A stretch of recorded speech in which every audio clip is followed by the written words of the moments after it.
তাহলে অনেক। আজ না আমি যাচ্ছি হলদিবাড়িতে, আর হলদিবাড়িতে জানো আমার দিদির বাড়ি।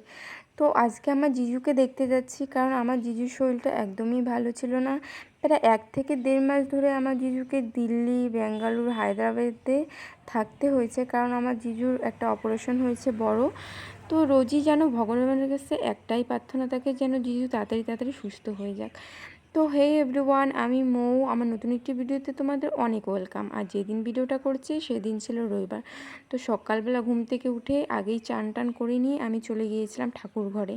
তো ঠাকুরকে পুজো দিয়ে এই যে ঘরে এসে ঘরটা গুছিয়ে নেব। জানো তো আমার জিজুর প্রায় 1 বছর আগে আরও একটা বড় অপারেশন হয়েছিল ব্যাঙ্গালোরে। তো এই যে 1 বছরের মধ্যে কিছুটা সুস্থ হয়ে গেল, তার মধ্যে না আবার পেটের ব্যথা শুরু হয়।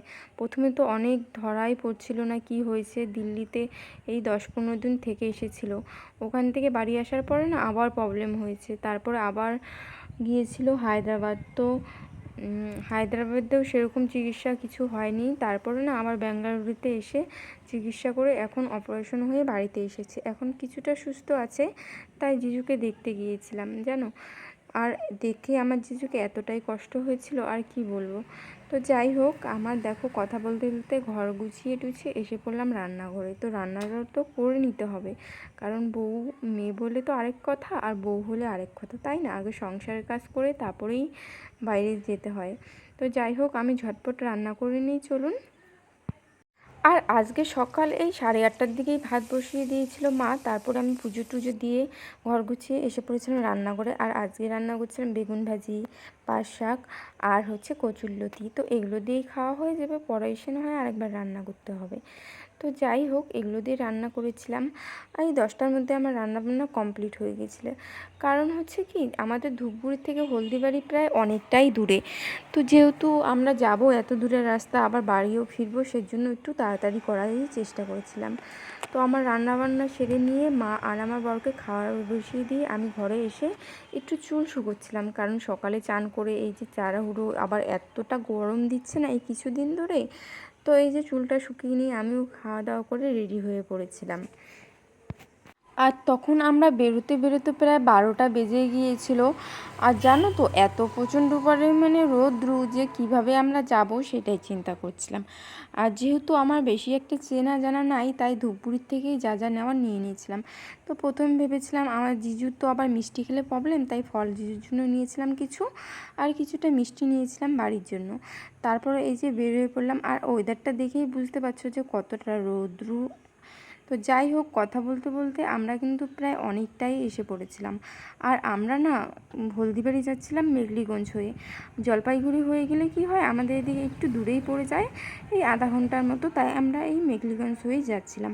আর জানো তো এই দিকে না আমি একবার এসেছিলাম, সেরকম করে আমার চেনাও ছিল না রাস্তাটা। আমরা তো ম্যাপ দেখে যাচ্ছিলাম, আর ম্যাপ দেখে গেলে তো জানোই ঠিক রাস্তায় তোমায় নিয়ে যাবে, একটু ঘোরাবেই। আমার বর যেহেতু প্রথমবার যাচ্ছিল, আমি তো ভুল রাস্তা নিয়ে গেছিলাম, আমি প্রচণ্ড বকা খেয়েছিলাম। আর কথা বলতে বলতে দেখো আমার জিজু বাড়িতে এসে পড়েছিলাম। এখানে আমার জিজু বাড়ির নার্সারি, আগের ভিডিওতে হয়তো তোমরা কিছু হলেও দেখেছো। তো এসেই দেখো কত আমার জিজুর গাছ লাগিয়েছে সেটাই দেখছিলাম। এইখানে যেমন দেখো ব্লুবেরি কিছুটা পেকেছিল, আবার কিছুটা হালকা দেখো লাল লাল হয়েছিল। আর এখানে যেমন দেখো পাইনঅ্যাপেল, কি সুন্দর লাগছে পাইনঅ্যাপেলগুলো দেখতে, তাই না? আবার অনেক কিছু আছে, এই যে যেমন দেখো এখানে হয়েছিল আঙ্গুর ফল, আমি তো দেখে বেশ অবাক হয়ে গিয়েছিলাম। এখনও বেশ বড় হয়নি, ছোট ছোট আছে, তাই কিন্তু খেতে পারি নাই। কিন্তু ব্লুবেরিটা আমি টেস্ট করেছিলাম, খুবই ভালো লেগেছে, একটু হালকা টক টক। আর এই দিকে দেখো উপর থেকে হয়তো বুঝতে পারবে না, কারণ ফলটা না অনেক উঁচুতে হয়েছিল, তাই একটা দেখলাম নিচে পড়েছে, সেটাই দেখলাম। এটা না কাজু গাছ। তো দেখো আমি তো এই প্রথম এরকম কাজু দেখলাম, এটার ভিতরে নাকি কাজুটা থাকে। তারপর জিজু এই যে বাগানের ভিতরে নিয়ে গেলো, তার মধ্যে না আমি এইটা দেখলাম। জিজুকে বললাম এটা কি, জিজু বললো এটা নাকি করমজা গাছ। তো বাজারে যেটাকে চেরি বলে বিক্রি হয় সেই করমজাটা। তো তারপর জিজু দেখালো যে রিয়াল হচ্ছে চেরি গাছটা। আমি তো দেখে বেশ অবাক হয়ে গিয়েছিলাম। তো এর আগের বার যখন এসেছিলাম তখন না চেরি গাছে ফুল দেখেছিলাম। তো আমি ভাবতে পারি নাই যে এই সিজনে গিয়ে আমি নিজের হাতে চেরি পাড়তে পারবো। আমার একটা ইচ্ছা ছিল, যেটা সত্যি বললাম এইখানে এসে আমার পূরণ হয়ে গেল। আর দেখো চেরিগুলো দেখতে অনেক হয়েছিল, আর কিন্তু না ভীষণ সুন্দর লাগছিল দেখতে। আর এত লাল টুকটুকে কি বলবো, দেখো। আর এইদিকে আমি দুটো পারলাম দেখে জিজু আমাকে পেরে দিচ্ছিলো। আমি তো জিজুকে বলছিলাম না পারতে হবে না, দেখো আমার জিজু কত শুকিয়ে গিয়েছিল, আগে কত মোটা কাটা ছিল, এই যে অপারেশন করার পর এত শুকোচ্ছে। আমি তাই জিজুকে বলছিলাম না তোমাকে পারতে হবে না, তুমি দাঁড়িয়ে থাকো, আমি পেরে নিচ্ছি। তারপরে দেখো এখানে দেখতে পেলাম হচ্ছে ছোটো ছোটো অরেঞ্জ গাছ। জিজু বলছিল যে এই অরেঞ্জটা না এত টক হয় আর কি বলবো। তারপর না মিনি পেয়ারা গাছ দেখলাম, এত নাকি ছোট ছোট হয় পেয়ারাটা, এই দেখো দেখেই হয়তো বুঝতে পারছো, এর থেকে আর একটু বড় হবে। আর দেখো আজকে আমি এই সব ফলগুলোকে কালেক্ট করলাম, যেমন চেরি, কাজু, তারপরে হচ্ছে ব্লুবেরি। ভেবেছি এগুলো না আমি বাড়িতে নিয়ে আসবো, তার জন্য সবগুলো পেরে নিয়ে এসেছি। তারপর দিদি খাবার দিল, সেগুলো খাওয়া দাওয়া করে আমরা ঘরে বসে গল্প করছিলাম।